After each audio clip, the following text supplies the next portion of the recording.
12 Desambra, Edmond razafy mahefa, mpitandrina efa filohan'ny FJKM, efa nitantana ihany koa ny fiombonan'ny fiangonana kristiana eto Madagasikara na ny FFKM, ny pastora Edmond razafy mahefa. Tany Fandriana no nahaterahany ny 12 Desambra 770. Ny collège Benjamin Escande ao Ambositra no isan'ireo sekoly namolavola ity olo malaza ny finoana protestanta ity.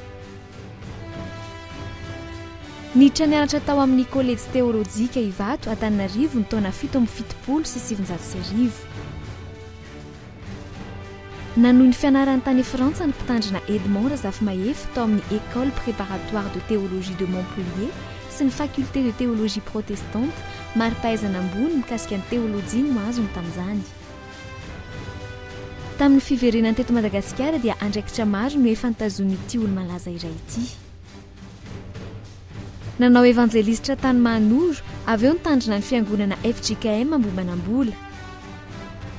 Teo anivon'ny birao fohy be FJKM dia ny mpitandrina Edmond razafy mahefa no sekretera mpanantanteraka teo anivon'ny département tamin'ny sahanany fiangonana sy ny fampelezam-pinoana.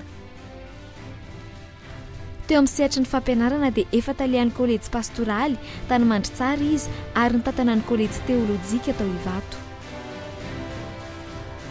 Ny volana septambra 2007 no voatendry ho filohan'ny FJKM ny mpitandrina Edmond razafy mahefa. Izy ny filoha fahatelo tao aorianan'ny mpitandrina Ramamba Soa Joseph teo amin'izany toerana izany. Ary anisan'ny nampiavaka azy ny fitondrana elitra izay heveriny andaminana ny FJKM. Ankoatra ny sehatra ny fiangonana dia fantatra ihany koa ity olo malaza ity teo amin'ny lafiny politika.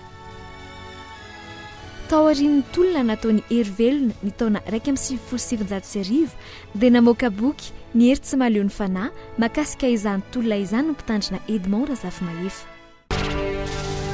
12 Desambra 770 niona tamin'ny général de Gaulle ny président tsiranana nangataka taminy mba hanome any Madagasikara ny fahaleovan-tenany.